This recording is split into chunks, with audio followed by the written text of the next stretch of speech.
Definitely sir, definitely. ಇವತ್ತಿನವರೆಗೂ ನಾನು ಅವ್ರ ಇನ್ಪುಟ್ಸ್ ತೊಗೊತೀನಿ. ಬಟ್ ನನ್ನ ಸಿನಿಮಾ ಆಲ್ರೆಡಿ ನಾನು ಮಾಡಿ ತೋರಿಸಿರೋದ್ರಿಂದ ಅಷ್ಟೊಂದು ಹ್ಯೂಜ್ ಅವ್ರಿಗೂ ಟೆನ್ಷನ್ ಇರಲಿಲ್ಲ. ಆರಾಮಾಗಿ ಬರ್ತಾಯಿದ್ರು, ಏನಿದೆ ನೋಡ್ತಾ ಇದ್ರು, ಆ್ಯಕ್ಟ್ ಮಾಡ್ತಾಯಿದ್ರು. ಬಟ್ ಯಾವಾಗಲೂ ಏನಾದರೂ ಅನಿಸಿದ್ರೆ ಡೆಫಿನೆಟ್ಲಿ ಉಪ್ಪಿ ಸರ್ ಕೂಡ ಹೇಳಿದ್ದಾರೆ, ರಾಜ್ ಸರ್ ಹೇಳಿದ್ದಾರೆ, ಸ್ವಲ್ಪ ಹೀಗೆ ಮಾಡ್ಬೋದು ನೋಡಿ ಅಂತ. ಇವತ್ತಿನ ದಿನದವರೆಗೂ ನನಗೆ ಸಪೋರ್ಟಾಗಿ ನಿಂತಿದ್ದಾರೆ ಸರ್. ಫಸ್ಟ್ ಮಾಡಿದ್ದೆ ಸರ್, ಇವಾಗ ಮಾಡ್ತಾರೆ CGನ ಬಿಗಿನಿಂಗ್ ಆ್ಯನಿಮೇಷನ್, ಅದು ನಿಯರ್ಲಿ 40 lakhs ಮೇಲೆ ಆಯ್ತು. ಇಲ್ಲ, ಓವರ್ ಆಲ್ ಸಿನಿಮಾನೇ ಏನು ಕೇಳ್ತೀರಾ? First animation version. ಹಾಂ, ಆ್ಯನಿಮೇಷನ್ ವರ್ಷನ್ ಬರೀ ಆ್ಯನಿಮೇಷನ್ಗೆ. ಹೌದು, ಅದು ಬರೀ ಆ್ಯನಿಮೇಷನ್ ಬಿಲ್ಲೇ 40 lakhs ಆಯ್ತು. ಇಲ್ಲ, ಅದನ್ನು ಕೇಳ್ತಾ ಇದ್ದಾರೆ ಸರ್. ಈಗ ನಮಗೆ ಈ ಮೇನ್ CG ಯಾರು ಮಾಡಿದ್ದಾರೆ ಅವ್ರು ಕೇಳ್ತಾರೆ, ನಮ್ಗೆ ಕೊಡಿ ಸರ್, ನಾವು ಅದನ್ನು ಆ್ಯನಿಮೇಟೆಡ್ ಆಗಿ 1 ವರ್ಷ ಮಾಡಿಕೊಡ್ತೀವಿ ಅಂತ. ಇವಾಗ ಇದು ಫಸ್ಟ್ ಮುಗಿಸ್ಕೊಡ್ರಪ್ಪ, ಆಮೇಲೆ ಅದ್ರ ಬಗ್ಗೆ ಮಾತಾಡೋಣ.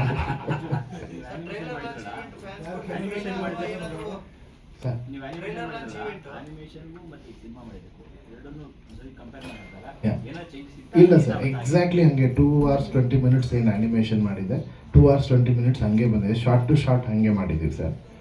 ಅದು ಕೆಲವು ನಾವು ಹಂಗೂ ಬಿಟ್ಟಿದ್ವಿ. ಬಟ್ ಕಂಪ್ಯೂಟ್ರಲ್ಲಿ ಏನಾಗುತ್ತೆ ಸರ್, ಅದು ಟೆಕ್ನಿಕಲಾಗಿ ಕಂಪ್ಯೂಟರ್ ತೋರಿಸೋದೇ ಬೇರೆ. ನಾವು ಸೇಮ್ ಶಾರ್ಟೇ ನಮ್ಮ ಕ್ಯಾಮ್ರಲ್ಲಿ ತೆಗೆದಾಗ ನಿಮಗೆ ಅದ್ರದ್ದು ಆ ಮೂಮೆಂಟ್ ಸ್ವಲ್ಪ ಬೇರೆ ಇರುತ್ತೆ ಅಷ್ಟೇ, ಬಿಟ್ಟರೆ ಶಾರ್ಟ್ ಟು ಶಾರ್ಟ್ ಸೇಮ್ ಇರುತ್ತೆ. Yes sir, yes sir. ಅದು ಆಗ್ಬಿಟ್ರೆ ಸರ್ ತುಂಬ ಪ್ರೊಡ್ಯೂಸರ್ ಫೇವರ್ ಆಗುತ್ತೆ.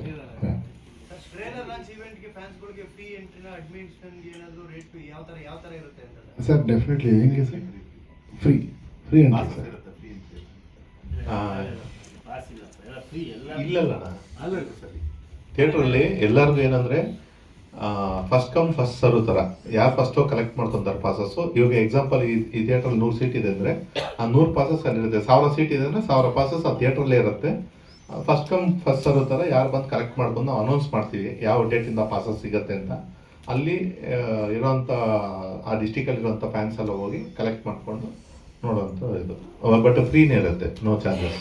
3 ಜನ ಇರೋ ಬರೋದ್ರಿಂದ ಅಭಿಮಾನಿಗಳ ಒಂದು ಸಂಖ್ಯೆ ಜಾಸ್ತಿ ಆಗೋ ಸಾಧ್ಯತೆ ಇರುತ್ತೆ ಸರ್. ಮುನ್ನೆಚ್ಚರಿಕೆ ತಗೋಬೇಕಾಗುತ್ತೆ ಈ ಒಂದು ವಿಚಾರದಲ್ಲಿ. ಯಾಕಂದ್ರೆ ನಾವು ಹೋಗ್ಬೇಕು ಅನ್ನೋ ಅಲ್ಲ, ಅದಕ್ಕೆ ಪಾಸಸ್ ಮಾಡ್ತಾ ಇರೋದು. ಪಾಸಸ್ ಇದ್ರೆ ಏನಾಗುತ್ತೆ ಅಂದ್ರೆ, ಪಾಸ್ ಇದ್ದವ್ರು ಮಾತ್ರ ಎಂಟ್ರಿ ಇದೆ ಅಂತ ಒಂದು ಇದಿರುತ್ತೆ. ಇಲ್ಲಾಂದ್ರೆ ಏನಾಗುತ್ತೆ ಅಂದ್ರೆ, ಈಗ 1000 ಸೀಟ್ ಇರೋ ಜಾಗದಲ್ಲಿ 10,000 ಜನ ಹೋದ್ರೆ ಏನಾಗುತ್ತೆ, ತುಂಬಾ ಇದಾಗುತ್ತೆ. ಅದಕ್ಕೇನೆ ಫಸ್ಟೇ ಪಾಸಸ್ ಮಾಡಿ ನೀಟಾಗಿ ಎಷ್ಟು ಜನಕ್ಕೆ ಪಾಸ್ ಇದೆ ಅಷ್ಟು ಮಾತ್ರ ಎಂಟ್ರಿ ಮಾಡೋ ಥರ ಪ್ಲಾನ್ ಮಾಡಿ.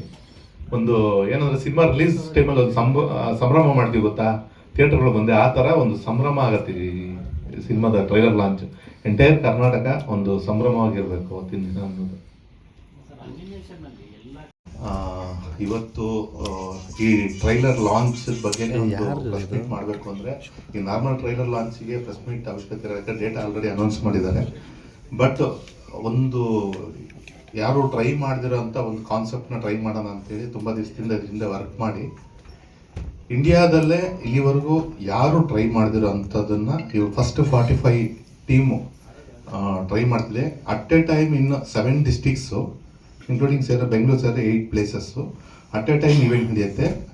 ಬಟ್ ಅವ್ರಿಗೆ ವರ್ಚುವಲ್ ಆಗಿರ್ತಾರೆ, ಇಲ್ಲಿ ರಿಯಲ್ ಆಗಿರ್ತಾರೆ. ಬಟ್ ಇಬ್ಬರಿಗೂ ಕನೆಕ್ಷನ್ ಇರುತ್ತೆ. ಅಂದರೆ ಅಲ್ಲಿ ಥಿಯೇಟ್ರಲ್ಲಿರೋ ಆಡಿಯನ್ಸ್ನು ಇಲ್ಲಿ ಶಿವಣ್ಣ ಆಗ್ಬೋದು, ಉಪ್ಪಿ ಸರ್ ಆಗ್ಬೋದು, ರಾಜ್ ಶೆಟ್ಟಿ ಅವ್ರು ಆಗ್ಬೋದು, ಇಡೀ ಟೀಮು ಅವ್ರನ್ನ ಅಡ್ರೆಸ್ ಮಾಡಿ ಅವ್ರ ಜೊತೆನೂ ಮಾತಾಡ್ಬೋದು. ಇಲ್ಲಿರೋರು ಅಲ್ಲಿಂದ ಆ ಥರ ಇವಾಗ ಲೈವ್ ನಾವಿಬ್ಬರು ಆಪೋಸಿಟ್ ಹೆಂಗೆ ಕೂತಿದ್ದೀವೋ ಇದೇ ಫೀಲ್ ಕೊಡಬೇಕು ಅಂತೇಳಿ ಅದು ಥಿಯೇಟರ್ ಸ್ಕ್ರೀನಲ್ಲೇ ಮಾಡೋಣ ಅಂತ ಪ್ಲ್ಯಾನ್ ಮಾಡಿ ಕ್ಯೂಬ್ ಅವ್ರ ಹತ್ರ ಎಲ್ಲ ಕರೆಸಿ 1-2-3 ಮೀಟಿಂಗ್ ಆಗಿ ಈಗ ಸ್ಪೆಷಲ್ ಟೆಕ್ನಿಷಿಯನ್ಸ್ನ ಚೆನ್ನೈಯಿಂದೆಲ್ಲ ಕರೆಸ್ತಾ ಇದ್ದೀವಿ. ಇದೇನಾದರೂ ಆಯಿತು ಅಂದರೆ this is the first movie ಈ ಇಂಡಿಯಾದಲ್ಲಿ ಈ ಥರ ಒಂದು ಇವೆಂಟ್ ಮಾಡ್ತಾ ಇರೋದು. This is the special. ಅದು ನಮ್ಮ ರಮೇಶ್ ರೆಡ್ಡಿ ಸರ್, ಅರ್ಜುನ್ ಜನ್ಯ ಸರ್ ಒಂದು ಇಷ್ಟು ವರ್ಷಗಳ ಈ ಸಿನಿಮಾ ಮೇಲೆ ಕಷ್ಟಪಟ್ಟು ಜರ್ನಿ ಮಾಡ್ಕೊಂಡು ಬಂದಿದ್ದಾರೆ. ಬಟ್ ಇದನ್ನು ಎಫೆಕ್ಟ್ನ ಎಲ್ಲ ಜನ ನೋಡಬೇಕು ಅನ್ನೋದು ಆಸೆ ಅಷ್ಟೇ.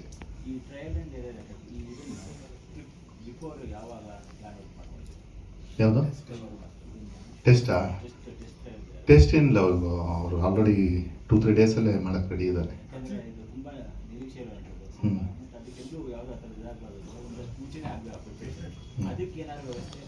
ಎಲ್ಲ ಟೆಕ್ನಿಷಿಯನ್ಸ್ ಚೆನ್ನೈಯಿಂದ ಆಲ್ರೆಡಿ ನಾವು ಮಾತಾಡಿದ್ದೀವಿ, ಅವರು ಬರ್ತಾರೆ. ಬಂದು ಥಿಯೇಟರ್ ಇವ್ರ ಜೊತೆ ಎಲ್ಲ ಮಾತಾಡಿದ್ವಿ, UFO ಕ್ಯೂಬ್ ಜೊತೆ ಮಾತಾಡಿದ್ವಿ.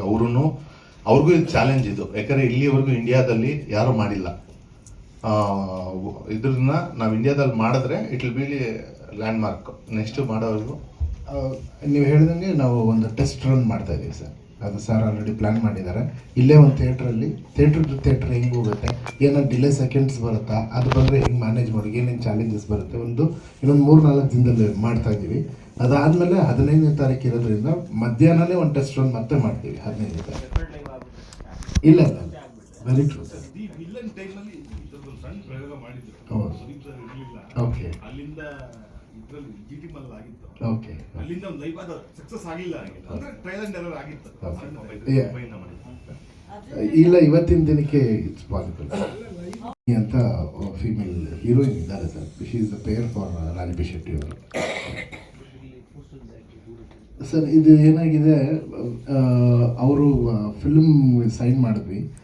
ಅದಾದಮೇಲೆ ಒಂದು ಸ್ಮಾಲ್ ಪೋರ್ಷನ್ ಇದೆ ಸರ್ ಅವ್ರದ್ದು. She is not into like mainstream heroine song ಇರುತ್ತೆ ಅಥವಾ ಮರ ಸುತ್ತಾರೆ ಆ ಥರದ್ದಿಲ್ಲ. It is very home side ಇದು. ಬಟ್ ಫಿಲ್ಮ್ ಮಾಡ್ತಾ ನಮ್ಮ ಫಿಲ್ಮ್ 3 ವರ್ಷ ಆಯಿತು. ಅಷ್ಟರಲ್ಲಿ ಅವ್ರ ಮದುವೆ ಆಗಿ ಈಗ 6 ತಿಂಗಳು ಮಗುನೂ ಆಗಿ. ಸೊ ಅವರು personally they had some restrictions from their family. Film ಇದು ಮಾಡಬಾರ್ದು ಅನ್ನೋದೇನೋ ಇದೆ ಅವ್ರ ಕಡೆಯಿಂದ. So we don't want to disturb their family. ಎಲ್ಲ ಮಾಡಿಕೊಟ್ಟಿದ್ದಾರೆ ಸರ್, ಏನು ತೊಂದರೆ. ಶಿವಣ್ಣ ಅವರ ಹೇರ್ ಸ್ಟೈಲ್ ಲುಕ್ ಬಗ್ಗೆ ಸರ್, ಯಾಕಂದ್ರೆ ಆಫ್ಟರ್ ಜೋಗಿ ಆದ್ಮೇಲೆ ಈ ಸಿನಿಮಾದಲ್ಲಿ ಒಂದು ಒಳ್ಳೆ ಲುಕ್ ಇದೆ. ಅವ್ರ ಹೇರ್ ಸ್ಟೈಲ್ ಆಗಲಿ ಗೆಟಪ್ ಬೇರೆ ತರ ಇದೆ ಇದರಲ್ಲಿ. ನೀವು ಪ್ಲಾನ್ ಮಾಡುತ್ತಾ ಅಥವಾ ಇಲ್ಲ ಸರ್, ಆ ಕ್ಯಾರೆಕ್ಟರ್ ನಮ್ಗೆ ಆ ಥರ ಬಂದಿದ ತಕ್ಷಣ ಲುಕ್ ಅದ್ರ ಜೊತೆಲೇ ಬಂದ್ಬಿಡ್ತು ಸರ್. ಸಾಲ್ಟ್ ಆ್ಯಂಡ್ ಪೆಪ್ಪರು ನಾವು ಬೇಕಂತ ಮಾಡಿಲ್ಲ. ಕ್ಯಾರೆಕ್ಟ್ರು ಆ ಏಜ್ ಆಫ್ ದ ಕ್ಯಾರೆಕ್ಟರ್ ಎಲ್ಲ ಹಾಗೆ ಇರೋದ್ರಿಂದ ಅದಕ್ಕೆ ಶಿವಣ್ಣ ಅವ್ರಿಗೆ ಆ ಥರ ಮೇಕಪ್ ಮಾಡ್ತಾನೆ ಅದು ಆ ಥರ ಅವ್ರು, ನೀವು ಗೊತ್ತಲ್ಲ, ಅವ್ರು ನೀಟ್ ಥರ ಎಲ್ಲ ಜೊತೆ ಮಿಕ್ಸ್ ಆಗಿಬಿಡ್ತಾರೆ. ಸೊ ಅವ್ರು ಆ ಸ್ವ್ಯಾಗ್ನ ಅಷ್ಟು ಈಸಿಯಾಗಿ ಕ್ಯಾರಿ ಮಾಡ್ತಾರೆ ಸರ್. ಸಿನಿಮಾದಲ್ಲಿ ತುಂಬ ಸರ್ಪ್ರೈಸಸ್ ಇದೆ ಶಿವಣ್ಣನ ಬಗ್ಗೆ ಮಾತಾಡೋಕ್ಕೆ, ತುಂಬಾ ಸರ್ಪ್ರೈಸಸ್ ಇದೆ. ಬರೀ ಸಾಲ್ಟ್ ಅಂಡ್ ಪೆಪ್ಪರ್ ಲುಕ್ ಇಲ್ಲ ಅವರಿಗೆ.